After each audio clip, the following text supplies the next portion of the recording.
it's not quite as easy as some of the people we've done in the past, like Warren Buffett, who has Berkshire Hathaway, that we can just straight up open their 13F, or their quarterly filings, I should say, because they're not a hedge fund. And it's not the same as Ray Dalio, because he has a hedge fund with a 13F. Now, I believe Cascade Investments is a investment company controlled by Bill Gates that holds a large portion of his wealth.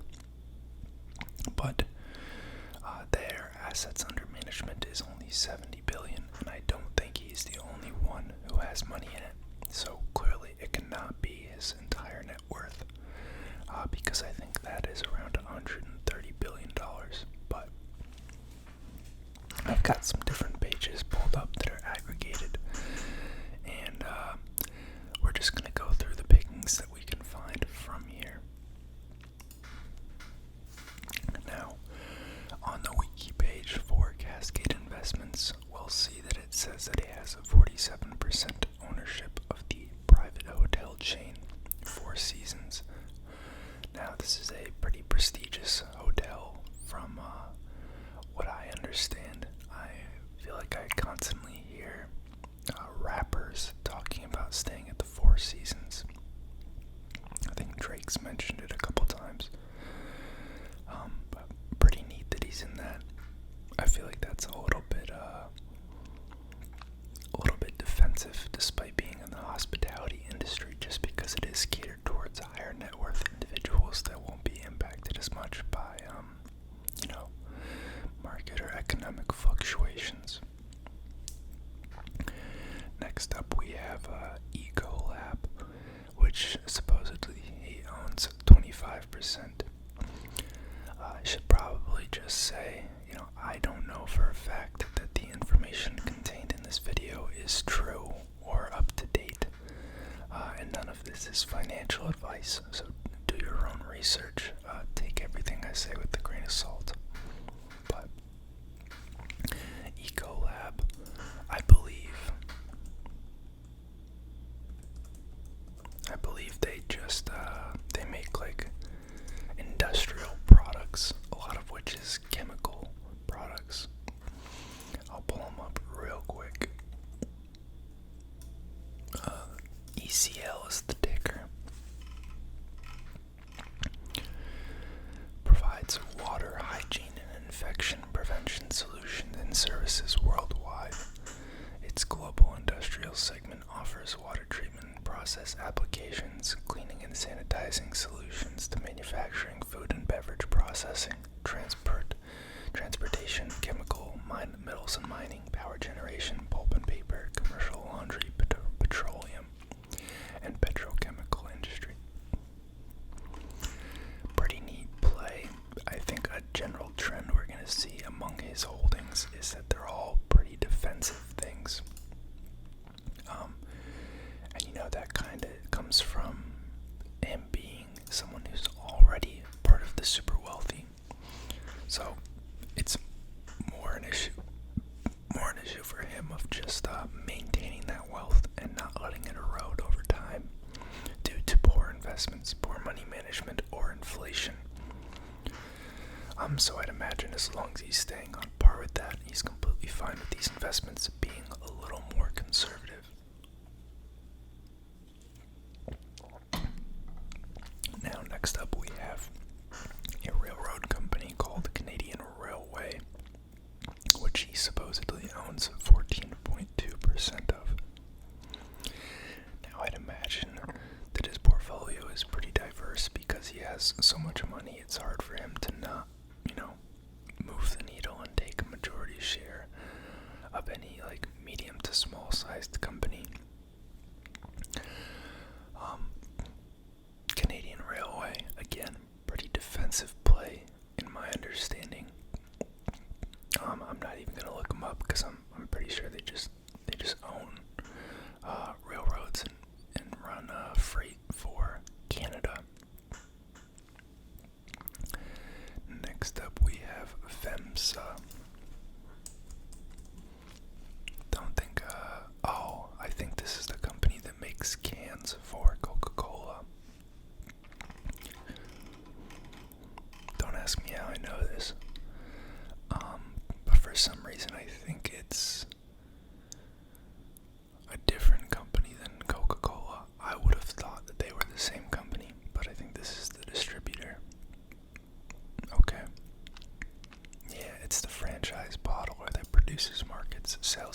Next up, Berkshire Hathaway.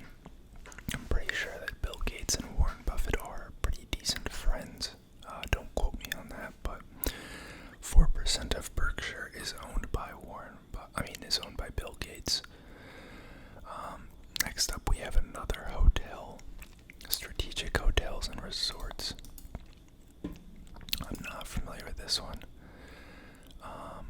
It's a REIT that owns 18 luxury hotels.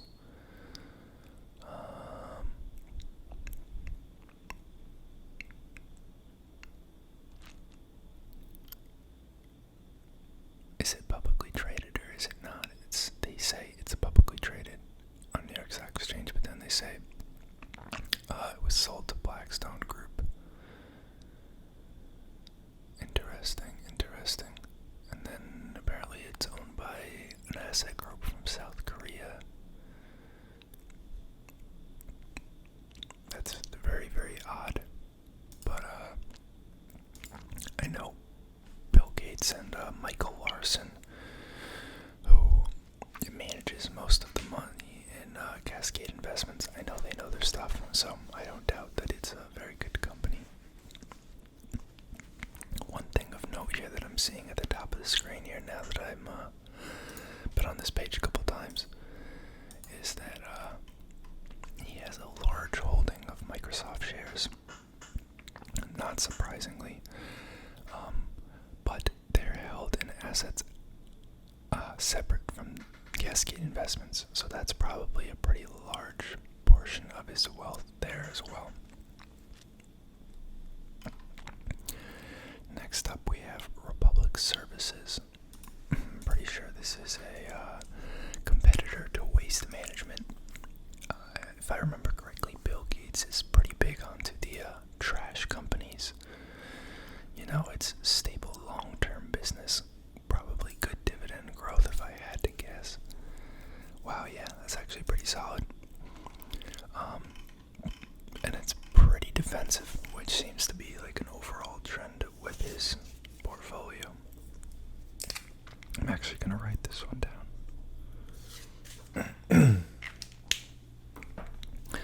May consider adding that to my dividend portfolio, but I need to do a deeper dive. Deere & Company. This is an agricultural company. I'm pretty sure Bill Gates is also pretty big into farmland.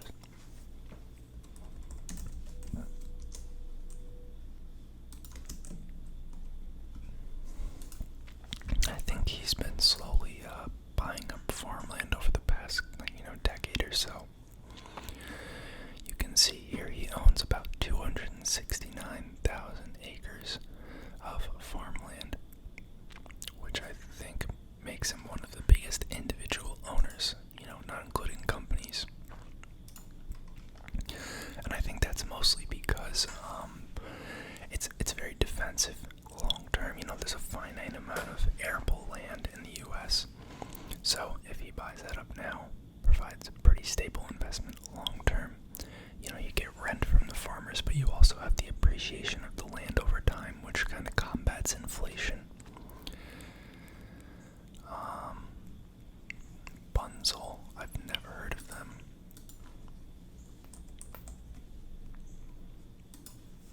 Is this even them?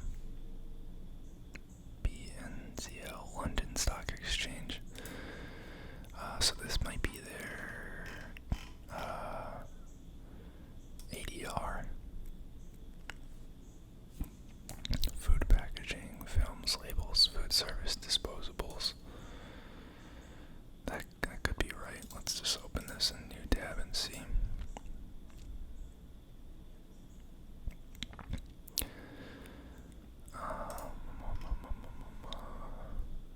Sure.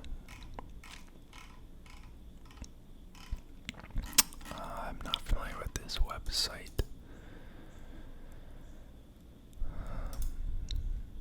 Let's go to their company page.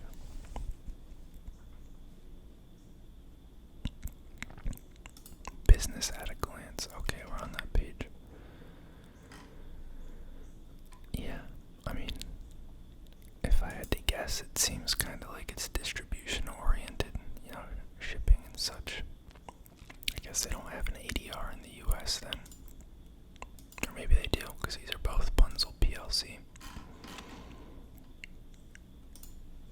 It's a very, very, very low volume ADR though. Only 1,000 shares a day.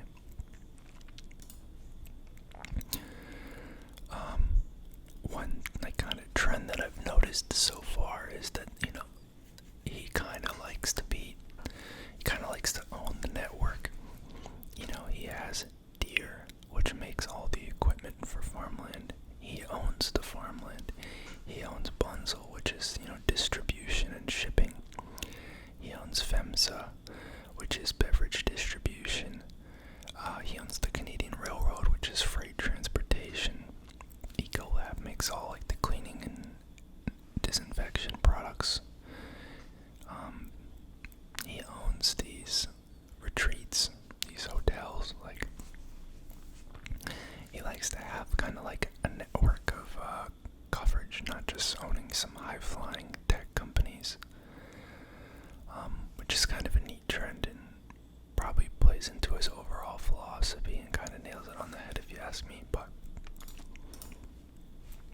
Carpetrite is next, and I have no idea what this is.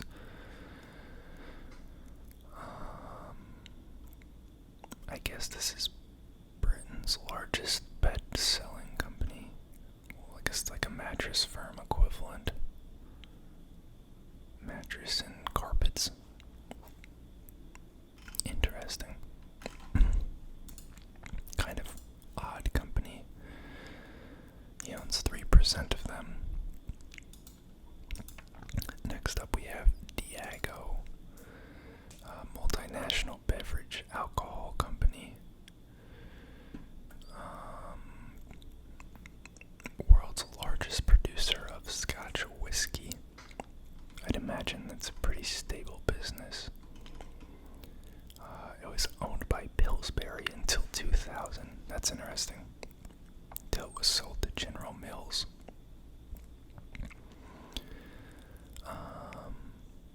It owned Burger King at one point, really? Okay, this is a pretty interesting company. They own Don Julio Tequila.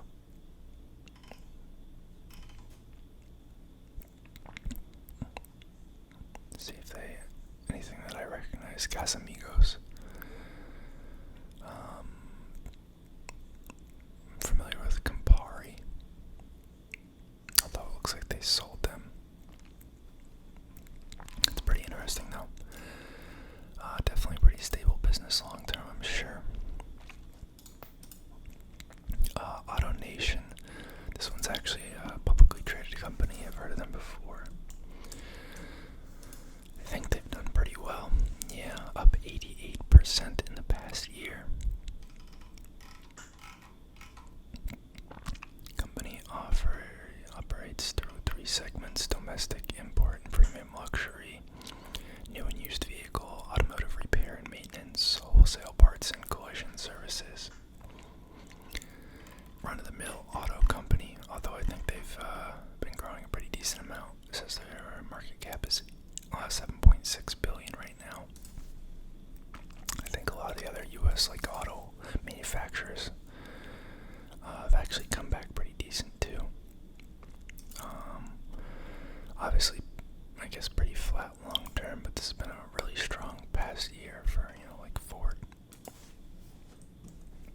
I think Honda has Honda Motor Company, not as strong. But the auto industry is just a really tough business to be in. I feel like it's low margins across large volumes of vehicles. There is Microsoft in this portfolio. I'd imagine that, it says Bill Gates owns a bunch of holdings of Microsoft shares outside of this, so that's probably double exposure for him, but I'm not going to talk about them since we know that. Wow, he owns part of Beyond Meat. It's a plant-based meat company. This one's actually been blowing up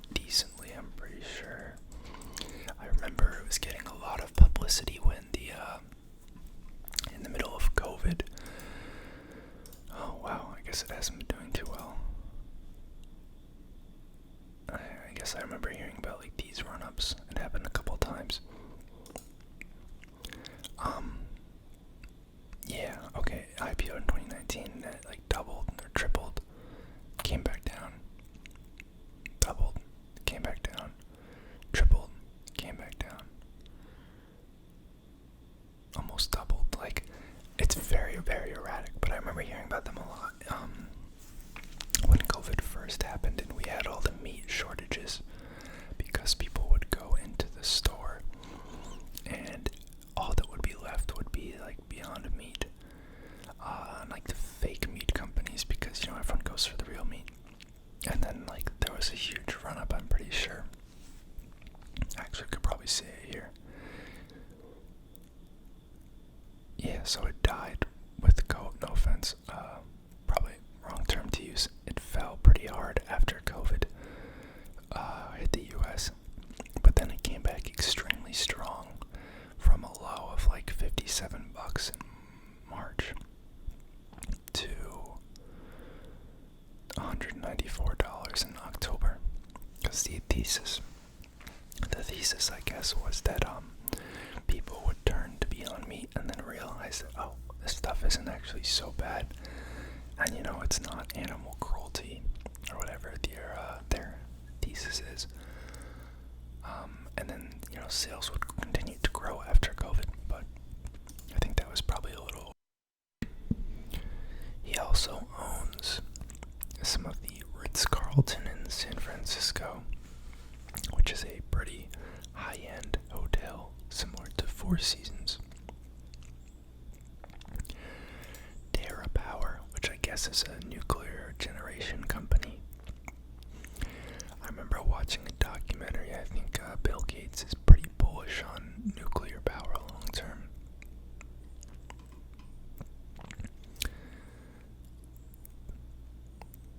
Maybe this is why I heard about it, because it was through this Cascade Investments that he actually had a large role.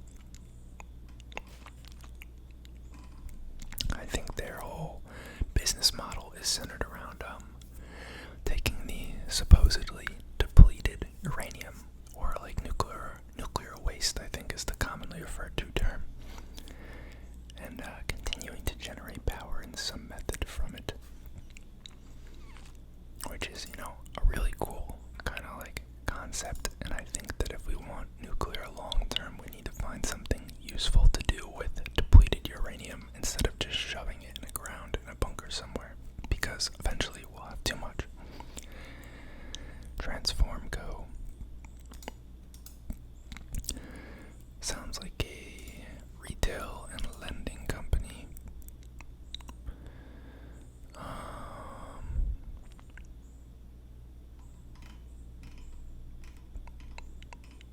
Not sure what this is exactly.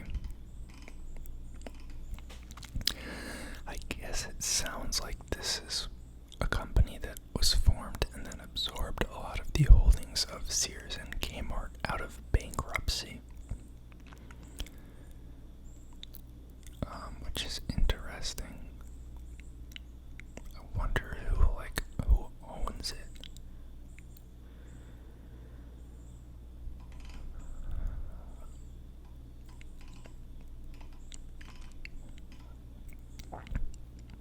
Interesting.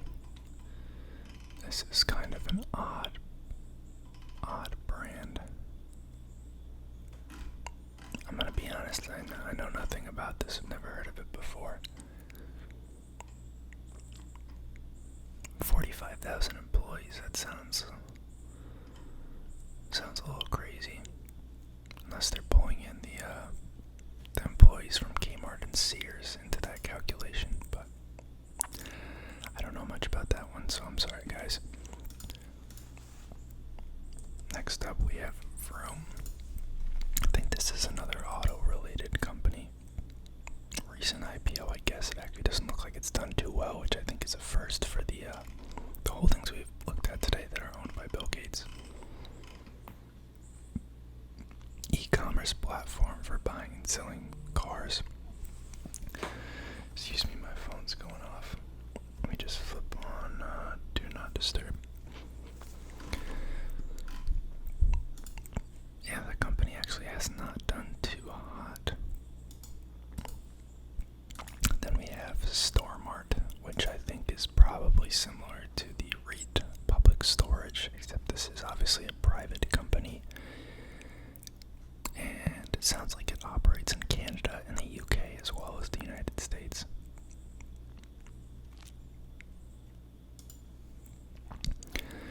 Interesting. So that's all the ones on his wiki. We'll just briefly look through. So this here is the holdings for the Bill and Melinda Gates Foundation. Now this is their charitable trust, I believe.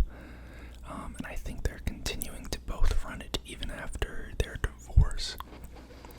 So this could be like slightly different kind of investing mindset. Obviously different management than Cascade Investments. We'll just quickly run through it because I think it'd be neat to see. We can see they own some Berkshire Hathaway Class B shares. Liberty Global. Is that a bank? I can't remember.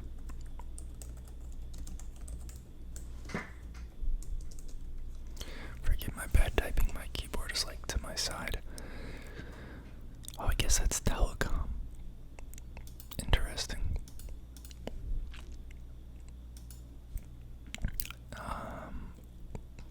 I guess they show up on here every time he makes a trade. Oh, when they sold out of Liberty Global. Okay. They got some Walmart, some FedEx, Canadian Railway. I'm sensing a common theme. Coupang, UPS, Caterpillar, Apple, Amazon, Crown Castle. Pretty defensive names. A little bit more tech, I think, than Cascade Investments, or at least what they disclosed in that brief page we looked at. I'm seeing a lot of Google, Alphabet, Amazon, Alibaba, Uber. So definitely a little more, oh my gosh, that is so annoying. Seeing a little more aggressive kind of investing mindset here than probably what we've seen on Cascade Investments page. Here we have from the investorspodcast.com, which I think is a finance podcast. Supposedly, they know that he has these holdings. I don't know how they know this. I guess if he has large enough holdings in some of these companies that he has to disclose it. Maybe they've pulled it from public filings, but I can't verify this is true, guys. Supposedly he owns $12 billion of Berkshire Hathaway, which I think we touched on, and I could believe that. $2.6 billion of Waste Management. I am pretty sure I've heard that he's a big shareholder of this one. This is pretty similar to RSG that we saw about 15 minutes ago on Cascade Investments page. It's just another trash company.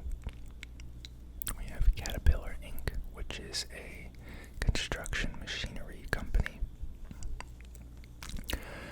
We saw Canadian National Railways. Apparently Walmart, about $1 billion worth of Walmart. About $1 billion worth of Crown Castle International, which is a cell tower REIT, I believe. We saw Ecolab, a little over $500 million of UPS, $500 million of Schrodinger. Not too familiar with that, although I've heard the name before. I'm guessing it's a German company or Dutch. Okay, I guess it's headquartered in the US. Physics-based software for drug development. Interesting. Sounds kind of neat. We've got a little under $500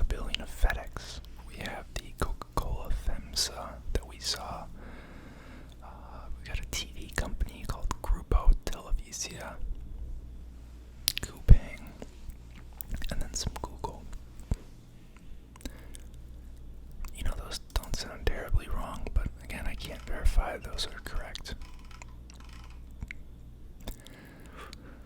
Here we have supposedly some more stocks held by Cascade Investments. This is from investors.com.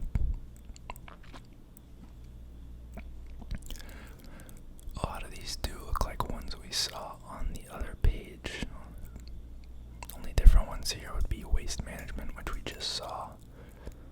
Arch Capital Group. Sounds like a financial company.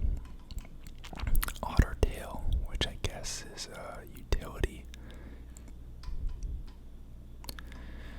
But it sounds like we've covered most of his largest holdings. Yeah.